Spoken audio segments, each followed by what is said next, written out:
Atos, capítulo 19, versículo 21 em diante, continuando assim a nossa pregação expositiva através do livro de Atos.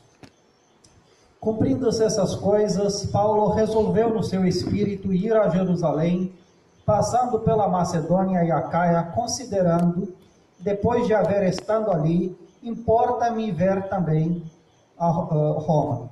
Tendo enviado a Macedônia 2 daqueles que lhe ministravam, Timóteo e Erasto, permaneceu algum tempo na Ásia.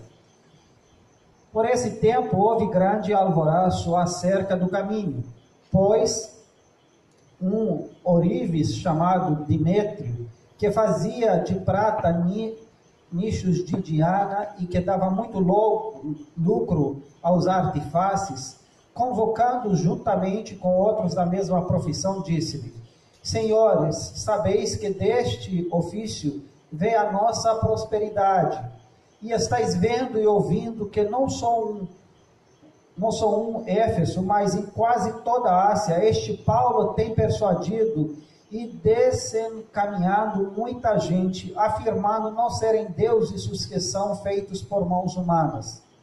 Não somente há de perigo de a nossa profissão cair em descrédito, como também o de próprio templo da grande deusa Diana ser estimado em nada, e ser mesmo destruída a majestade daquela que toda a Ásia e o mundo adoram. Ouvindo isso, encherem-se de furor e clamavam: grande é a Diana dos Efésios. Foi a cidade tomada de confusão, e todos a uma arremeteram para o teatro, arrebatando os macedônios Gaio e Aristarco, companheiros de Paulo. Querendo estes apresentar-se ao povo, não lhe permitiram os discípulos. Também Asiarcas, que eram amigos de Paulo, mandaram rogar-lhe que não se arriscasse indo ao teatro. Uns, pois, gritavam de uma forma, outros de outra, porque a assembleia cairá em confusão. E na sua maioria parte nem sabia por que motivo estavam reunidos. Então tiraram Alexandre dentre a multidão, impelindo os judeus para a frente. Este, acenando com a mão, queria falar ao povo. Quando, porém, reconheceram que ele era judeu, todos a uma voz gritaram por espaço de quase 2 horas: grande é a Diana dos Efésios. O escrivão da cidade, tendo apaziguado o povo, disse: Senhores Efésios, quem porventura não sabe que a cidade de Efésios se guardiã do templo da grande Diana e da imagem que caiu de Júpiter? Ora, não podendo isso ser contradiado, convém que vos mantenhais calmos e nada façais precipitadamente, porque estes homens que aqui trouxeram não são sacrilegos, nem blasfemaram contra a nossa Deus. Portanto, se Demétrio e os artífices que o acompanham têm alguma queixa contra alguém, a audiência, se procônsulos, que se acusem uns aos outros. Mas se alguma outra coisa pleiteais, será decidida em assembleia regular, porque também corremos perigo de que por hoje sejamos acusados de sedição, não havendo motivo algum que possamos alegar para justificar esse ajuntamento. E havendo dito isso, dissolveu a assembleia. Amém. De novo, percebemos como, quando a palavra de Deus ela se espalha, quando o evangelho está crescendo, a oposição acompanha isso de uma maneira feroz. Paulo esteve em Efésios por 2 anos ensinando, assim como o texto anterior nos ensina, por cerca de 2 anos ensinando na escola de um chamado Tirano, e como isso se transformou numa escola de formação de discípulos e de próprios líderes que haveria de conduzir as igrejas na Ásia. Deus já mostrou claramente que havia uma grande obra com Paulo ali, e realmente isso aconteceu. Éfeso se transformou em um dos grandes polos teológicos da época. Não é à toa também que uma das epístolas mais teológicas que nós temos nas Escrituras é a que Paulo escreve aos Efesenses. E digo isso além de Romanos, que por sua vez também é uma epístola altamente teológica. Então, Efésios se prova como um grande lugar de formação de discípulos e líderes. A palavra de Deus, ela se expande por toda a Ásia, mas chega um tempo quando isso levanta também a oposição. E nesse capítulo nós vamos ver como essas oposições operam, como Paulo se porta diante delas, o que de fato nós podemos aprender com tudo isso. E a primeira coisa que o texto faz é nos dizer que Paulo estava em pé de saída. Paulo estava prestes a sair, tendo o seu desejo de ir para Jerusalém, passando por Macedônia e Acaia, com isso ele visitando, como de costume, as igrejas que ali tinha se formado. Paulo nunca esquecia de visitar os amigos, os crentes, os discípulos, encorajá-los, edificá-los. E isso em si já nos traz uma grande lição. Mas a primeira coisa que eu gostaria de falar é que Paulo entende quando é tempo de partir. Isso muitas vezes, meus amados, é um grande problema para nós como líderes, ou às vezes como missionários mais ainda, o tempo de partir. A gente precisa saber quando está na hora de a gente mudar o nosso ministério ou tomar outra direção. Isso não é sempre fácil, mas acredito que Paulo, ele toma essas decisões à medida que ele percebe que o tempo dele não somente acabou lá, mas que ele cumpriu com sua missão naquele lugar. Ele fez o que era para ser feito, ele fez o que ele entende que Deus queria que naquele lugar ele fizesse. Então, uma das grandes avaliações que nós devemos fazer sobre a nossa vida, sobre o nosso ministério, antes de qualquer mudança, é avaliar e ter certeza daquilo que Deus quer que nós façamos naquele lugar, e assim não sair antes que percebemos que cumprimos com aquilo que é da vontade de Deus de cumprir. Obviamente, nós não podemos cumprir com todas as necessidades ou com as coisas que precisam ser feitas em algum lugar, mas é preciso que nós sabemos o que Deus quer que nós fazemos, porque há uma diferença entre as necessidades que se apresentam e as necessidades que Deus quer que nós nos envolvemos com elas, que nós podemos colaborar, participar para supri-las, porque nós não podemos fazer todas as coisas. Não somos chamados a desenvolver em todas as atividades da igreja, mas precisamos ter certeza. E acredito que a falta de compreensão da vontade de Deus sobre o desfecho do nosso ministério nos faz muitas vezes sofrer. Às vezes nós ficamos mais tempo do que deve num lugar, trazendo às vezes mais prejuízo. Ou às vezes tentamos fazer coisas que vemos que são necessárias, mas que não necessariamente Deus quer que nós as façamos. E assim investimos em coisas que não são do nosso tempo ou do nosso ministério. Ou às vezes acontece de sair antes do tempo, fazer menos do que Deus espera, deixar as coisas pela metade. Então é imprescindível que nós sabemos como Deus usa a nossa vida, como o nosso ministério opera. Observa que Paulo, em algumas partes, ele ficava pouco tempo e saía, mas em alguns lugares ele ficava mais. Então, ele tinha discernimento, se eu posso dizer desse jeito, que em alguns lugares, em alguns tempos, Deus queria apenas certas coisas dele mais limitada, e dali ele precisava confiar em Deus e sair para frente. Mas em alguns outros casos, Paulo percebia que ele precisava permanecer mais, e naquele lugar Deus havia de mantê-lo por mais tempo, e até próprio Deus em algumas visões mostrava para Paulo, porque ali ele precisava permanecer. Então veja como Paulo ele se movia através da vontade de Deus e não em si das necessidades ou de uma estratégia específica. E isso é muito importante. É claro que a estratégia ela tem seu lugar, mas é preciso ter propósitos e alvos claros no nosso ministério, e entender o que Deus quer que nós façamos naquele lugar, e confiar em Deus quanto às demais coisas. Às vezes nós temos a tendência de querer resolver tudo e todas as coisas, e a gente se cansa.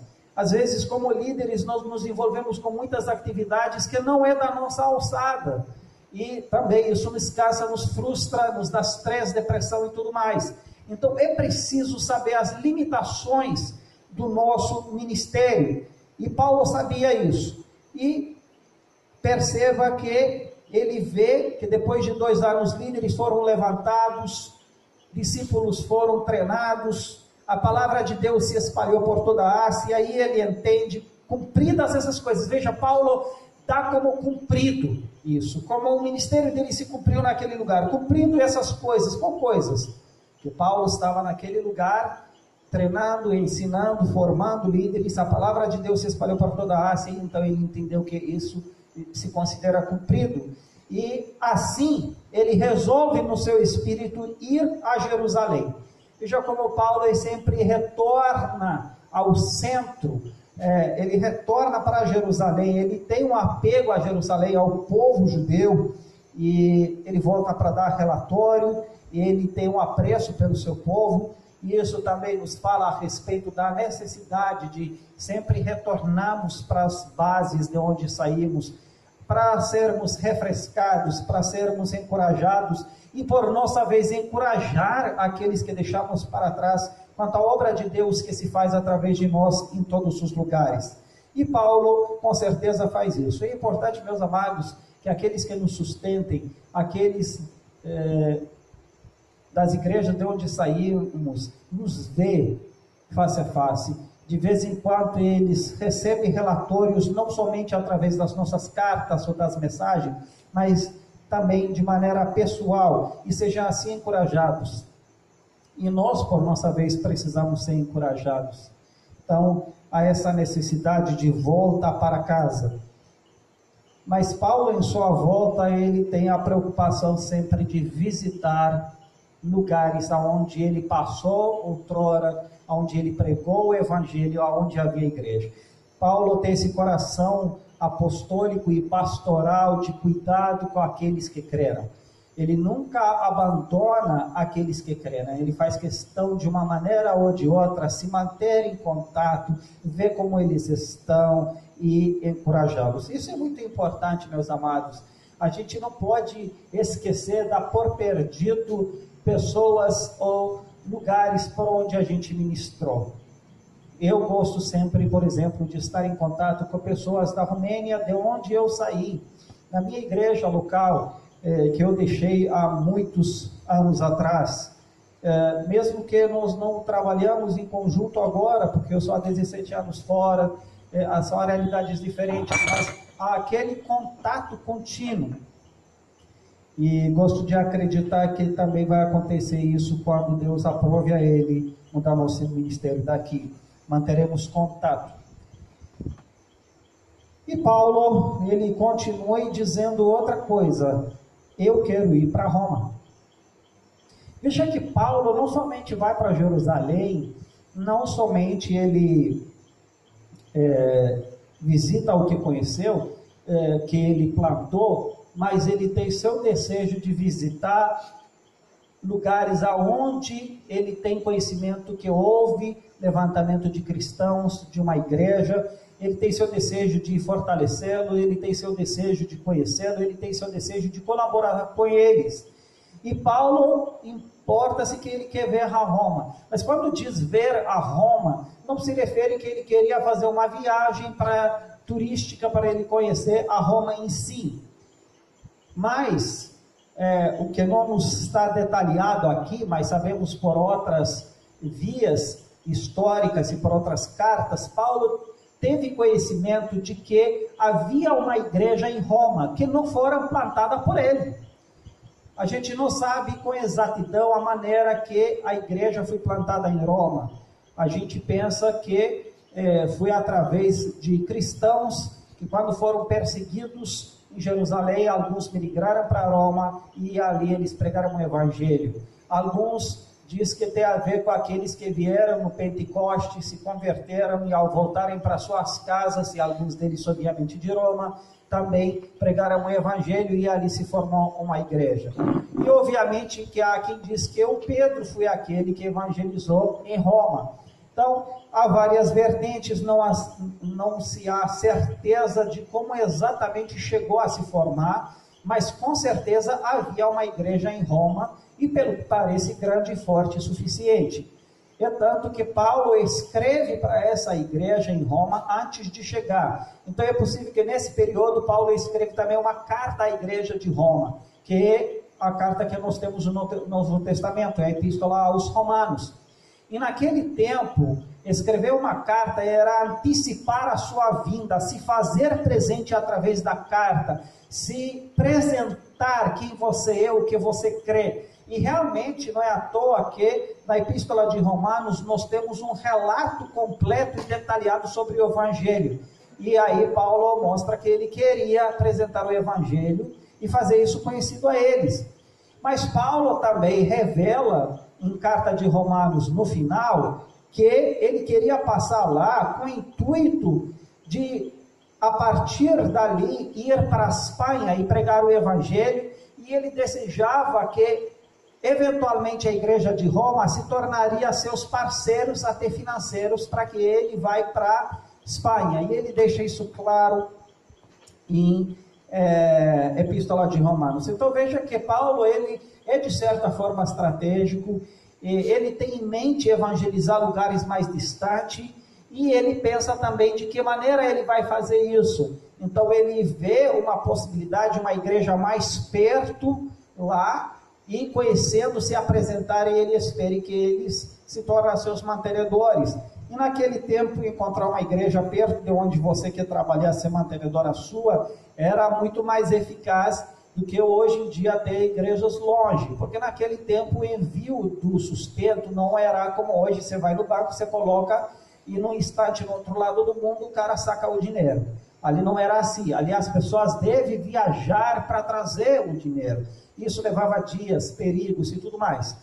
E Paulo tinha, obviamente, mantenedores em outros lugares, mas ele entendia que Roma, na Itália, como estava perto da Espanha, havia uma facilidade maior para isso. Além do mais, Paulo enxerga a necessidade estratégica de estar em Roma, por Roma ser a capital do império, e entende que é preciso lá o evangelho também ser pregado. Então Paulo entende que os grandes centros são importantíssimos, estratégicos para o desenvolvimento do avanço do reino de Deus. E nesse sentido, nós devemos ir aonde Deus nos chama, devemos vislumbrar os lugares mais remotos, mas também precisamos olhar estrategicamente para os lugares e centros com potencial de levar o evangelho adiante. Esse potencial é tanto financeiro quanto espiritual. Nós não podemos deixar de olhar por esse lado também. E Paulo olha por esse lado e percebe que, das maioria de vezes, de fato, Paulo procura cidades estratégicas, cidades que se encontram no cruzamento dos caminhos, por onde várias pessoas de muitos outros lugares passam e, consequentemente, se convertendo, pode levar o evangelho para outros lugares. Então, veja que Paulo tem, no entanto, essa estratégia, e importa que nós olhamos também para isso. E tendo enviado a Macedônia 2 daqueles que ele ministraram, Timóteo e Erasto, permaneceu algum tempo na Ásia. Percebe que Paulo, ele não trabalhava sozinho. E de vez em quando aparece um nome ou outro, e aí você vê que Paulo tinha uma equipe bastante vasta. Erasto aparece de repente, talvez você nem sabia que ele existe até então.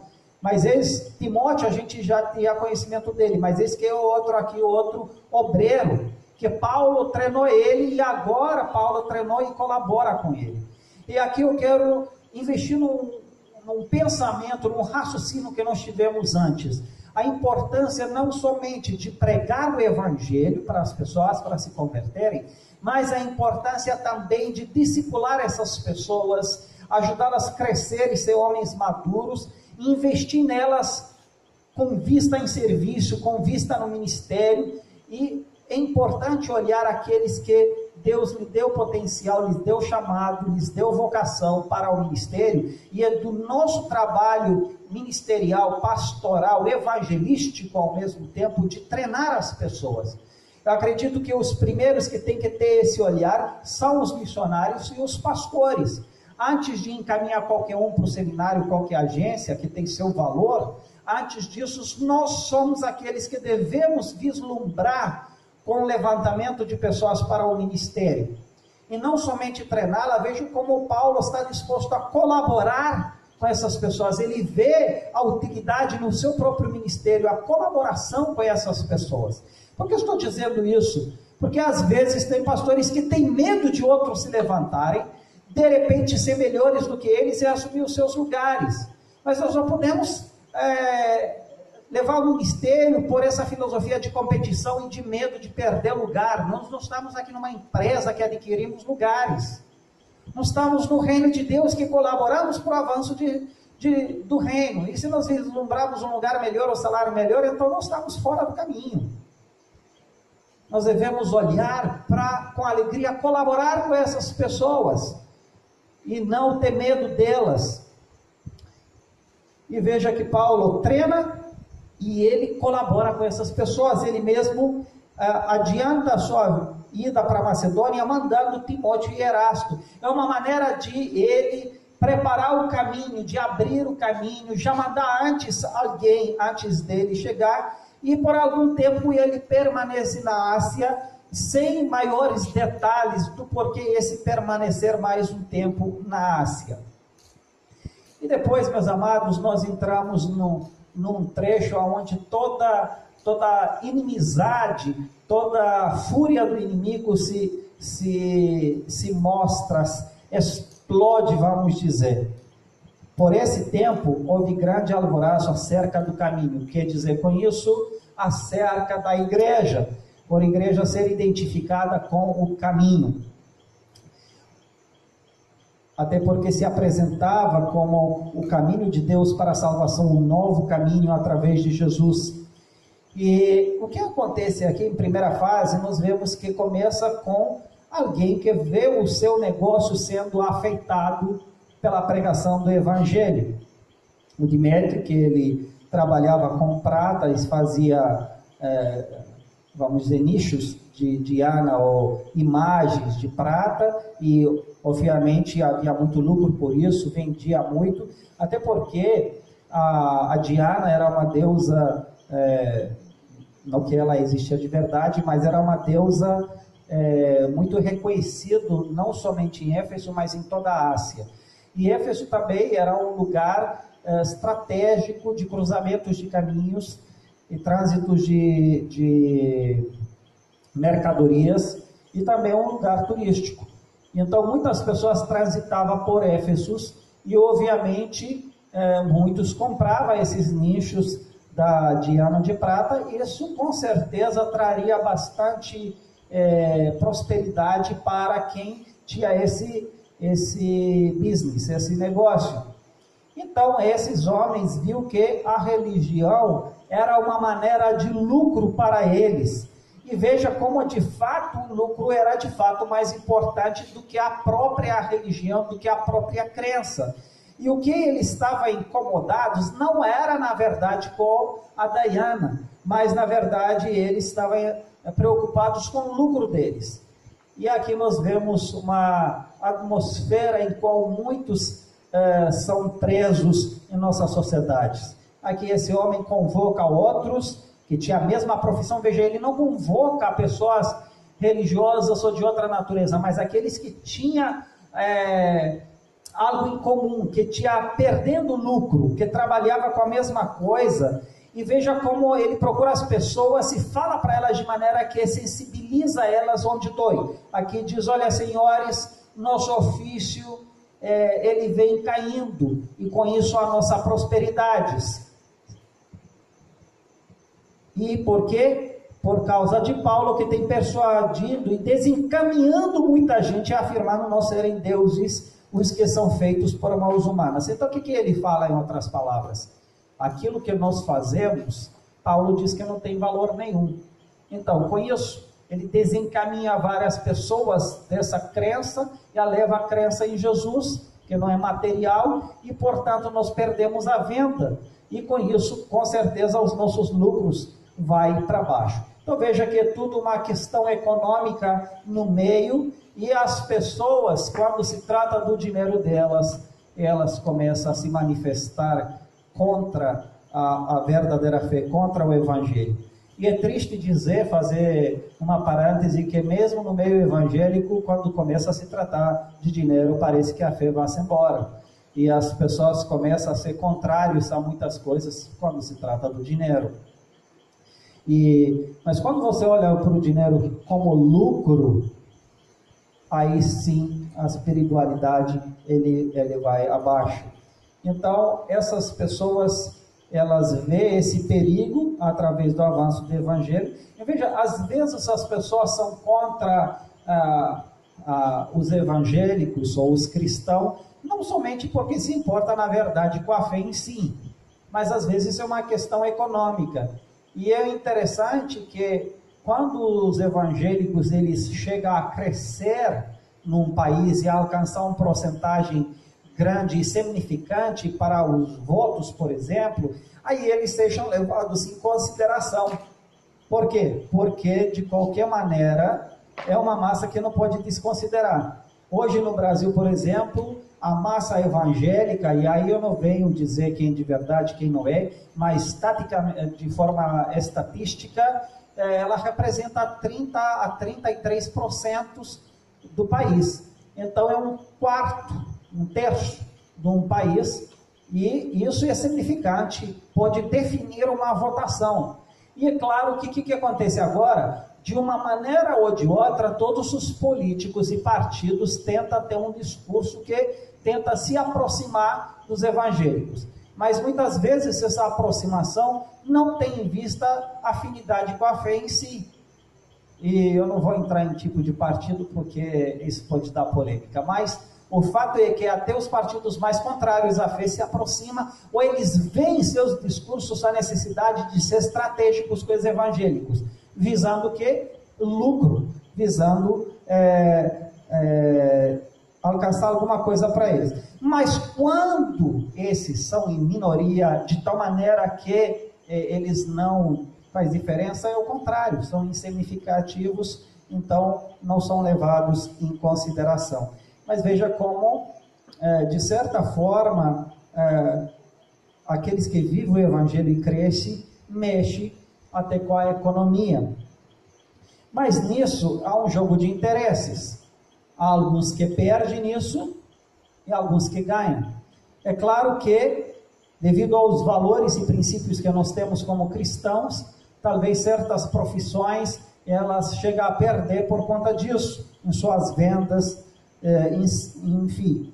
E por conta disso, muitos são contrários aos evangélicos, não por conta em si da crença, mas sim por outros interesses. E a gente, como cristão, precisa ser ciente disso, que não é só uma questão de religião, mas é uma questão de lucro e outras coisas mais. E nesse caso, como muitos se convertem, eles veem uma ameaça para o negócio deles, e então eles decidem a fazer algo a respeito. É claro que eles não podem colocar no meio também o templo da deusa Diana, que vai ser estimado a nada, como eles dizem. Mas eles colocam isso no meio, mas não que isso de fato, pelo que parece, interessava a eles. Então as pessoas veem como as verdades, eles colocam também no meio a questão religiosa, mas na verdade o grande problema para eles não é a questão religiosa, e é a questão, muitas vezes, de vantagens, enfim, como por exemplo na questão da sexualidade, e também não quero entrar nesse detalhe muito, mas muitas vezes a oposição por causa das posições que os cristãos e as igrejas têm a esse respeito, são vistas como ódio, como discurso ao ódio, como outras coisas, e que isso não é Deus, e que tem a ver com o Evangelho. Mas muitas vezes a grande oposição relacionada a isso nem tem a ver com a religião em si, mas tem a ver com outras áreas que se considera ser afetadas. Muito bem, indo para frente, ouvindo isso, veja como eles se enchem de furor. E aí eles começam a conclamar grande a Diana dos Efésios. Então, eles criam tumulto. E essa é a maneira, geralmente, das pessoas em geral. Existe um grupo de pessoas pensadores, mas existe a massa, a maioria, que de fato se deixa levada. Isso nós percebemos em revoluções e manifestações.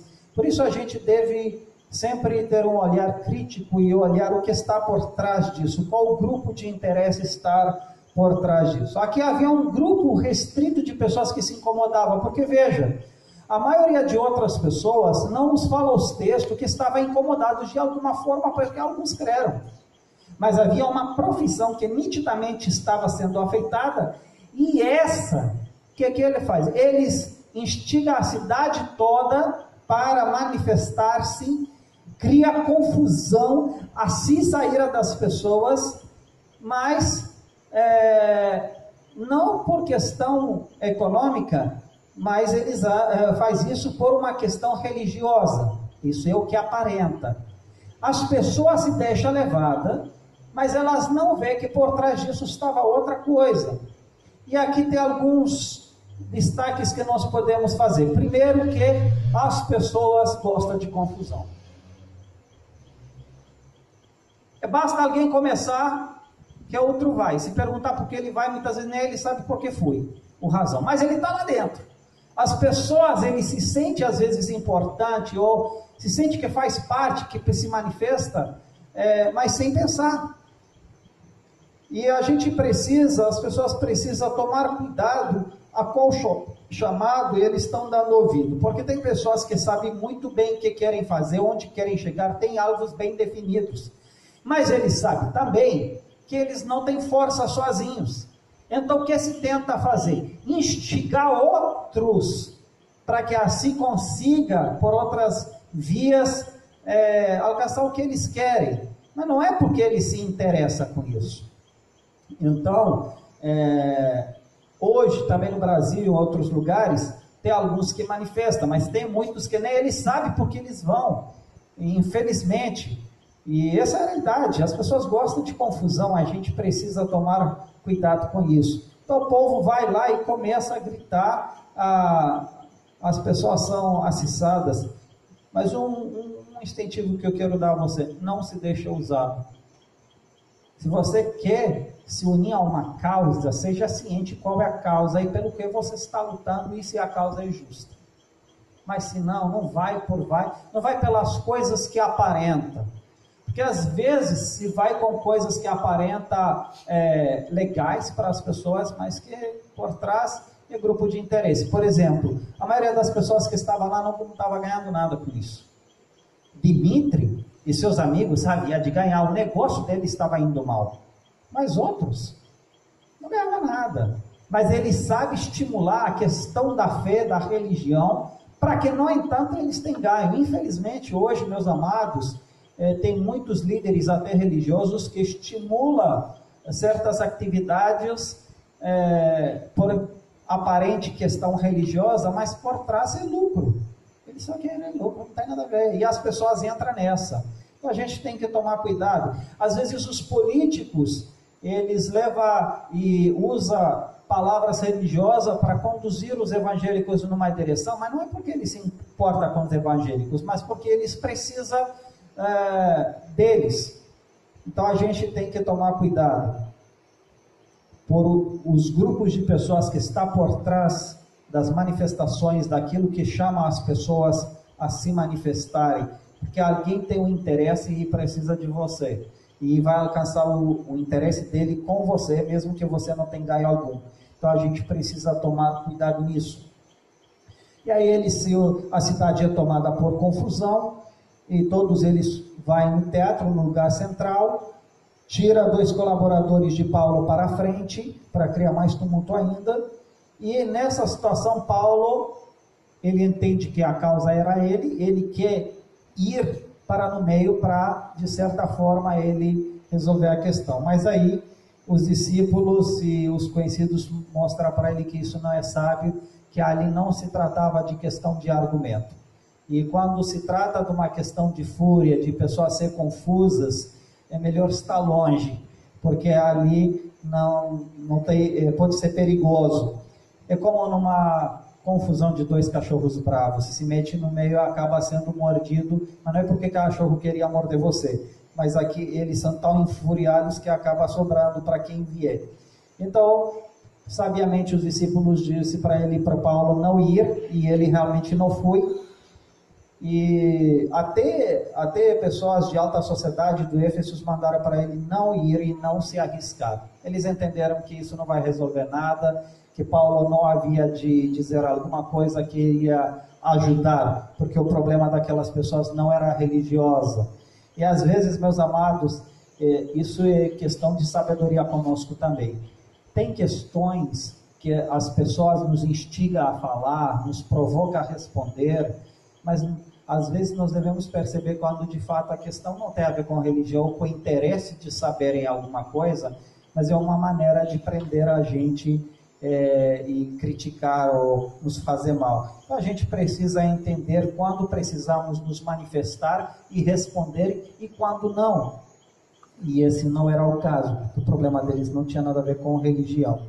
Aí depois eles começaram a gritar mais ainda, a confusão era por toda parte, e diz que na maior parte nem sabia por qual motivo estavam reunidos. Então, afinal das contas, ele estava numa grande revolução, estava lá, mas a maioria, e veja, a maioria não é um grupo pequeno, a maioria faz a diferença, porque mostra que um grande grupo se manifesta contrário a algo, mas a maioria não sabia de fato pelo qual eles estavam pleiteando, ele não sabia nem por que estão lá. Então veja, nem sempre grandes manifestações e grandes agrupamentos quis dizer que significa algo claro que aquelas pessoas estão a favor, alguma coisa ou outra, porque na verdade muitos vão por ir e não necessariamente por aquela causa. Então a grande maioria nem sempre representa um motivo de a gente tomar certas decisões. É quem fala que eles não sabiam por que estavam lá. Então, se fosse se levar pelo número, ele ia pensar, realmente, todos estão a favor disso, vão lutar contra, mas não.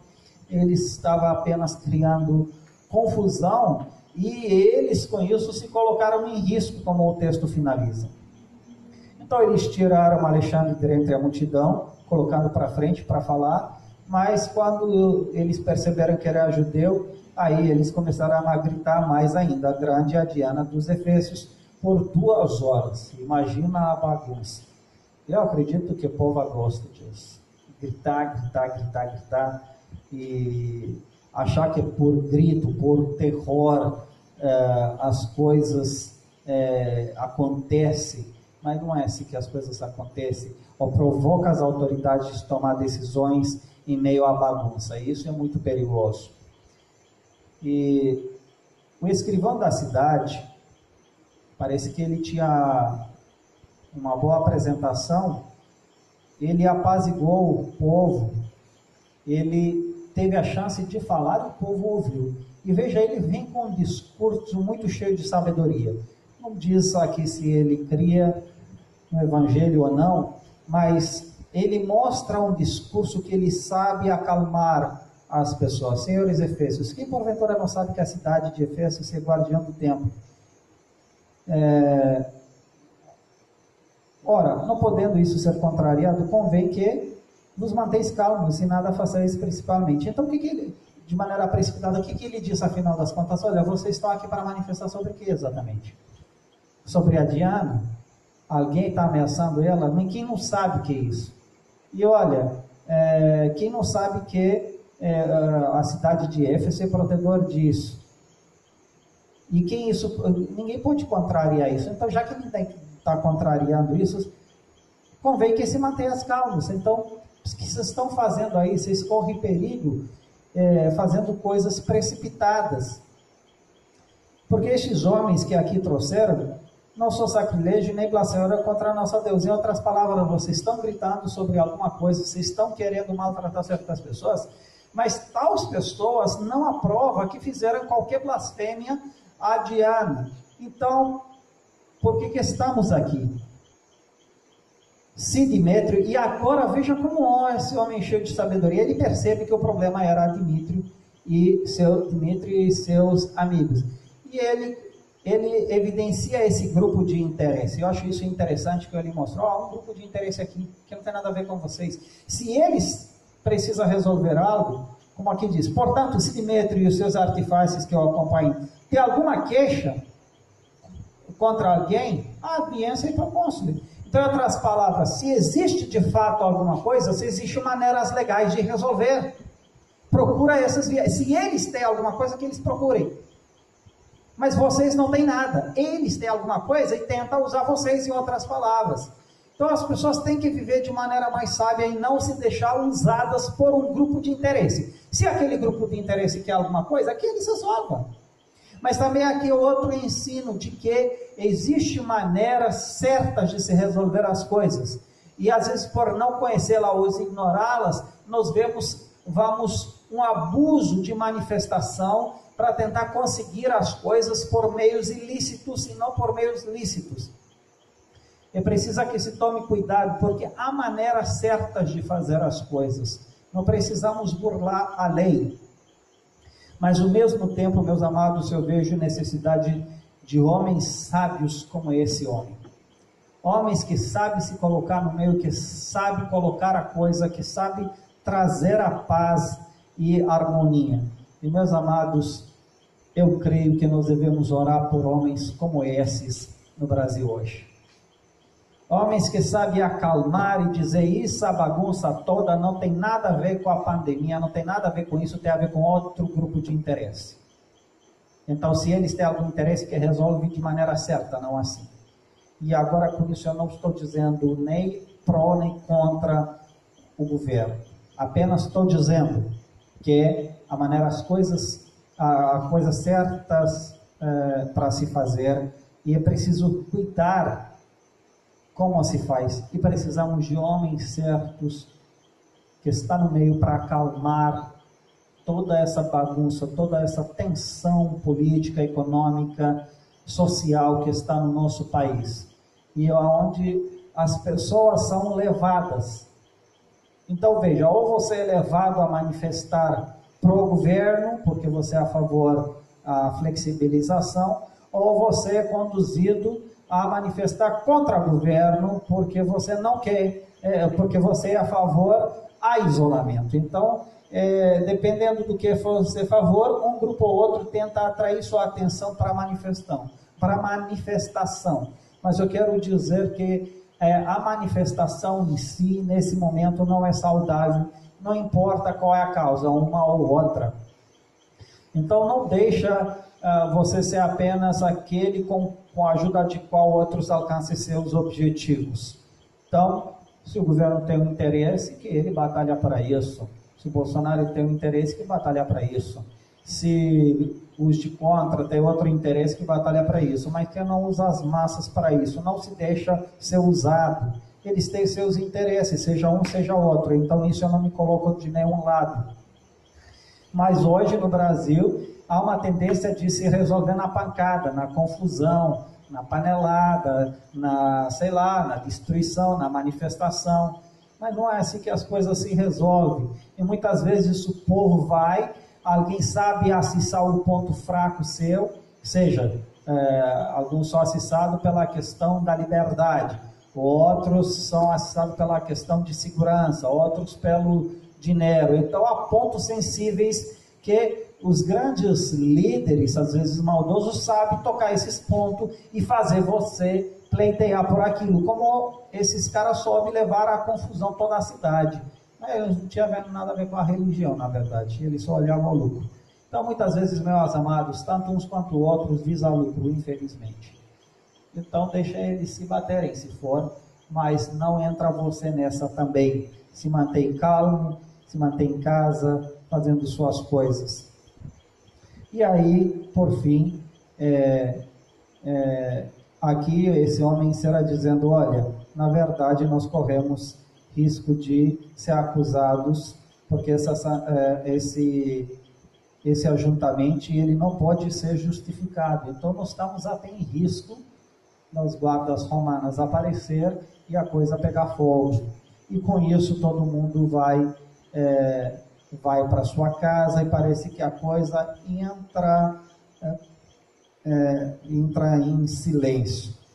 Então, meus amados, terminando assim essa exposição, digo que nós devemos sempre ser atentos que há sempre interesses e contrários ao Evangelho. As pessoas são contra nós, muitas vezes por questões religiosas, mas muitas vezes por questões de lucro ou de outros interesses. Então, a gente tem que ser sábio, perceber quando é a hora de ir no meio e falar e quando de fato não tem nada a ver com o argumento religioso. Na verdade, em jogo está outra coisa e é melhor a gente não entrar em discussão. A outra coisa é que a gente tem que ser cuidadoso, não se deixar usado por acessadores de massas, vamos dizer, e devemos estar calmos e seguir aquilo que Deus nos ensina. Ao mesmo tempo, que sejamos aquelas pessoas sábias, que sabem enxergar, assim como esse homem, onde está o problema, e apaziguar. A Bíblia fala que nós devemos ser apaziguadores, procurar a paz. E digo isso, meus amados, numa situação em qual muitas vezes nós cristãos brigamos tanto pela questão política, que não é brincadeira.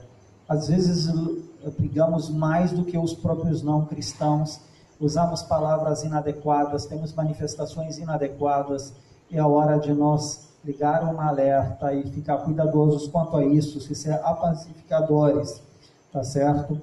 E não se esquece, o Evangelho tem primazia, que tenhamos isso em mente em como pregar o Evangelho em outros lugares que não foram pregados, como nos envolver em isso, e que Deus nos abençoe a essa grandiosa tarefa. Amém. Vamos orar? Nosso Pai, nosso Deus, somos gratos ao Senhor pela sua misericórdia, pela sua palavra que foi proferida hoje à noite. Pedimos que essa palavra se torne viva e eficaz na vida de cada um de nós, e que a graça do nosso Senhor Jesus Cristo, o amor de Deus Pai e a consolação do Espírito Santo esteja conosco agora e para sempre. Amém. Amém? O YouTube pode... Se você não se inscreveu no nosso canal, se inscreva. Muito bem.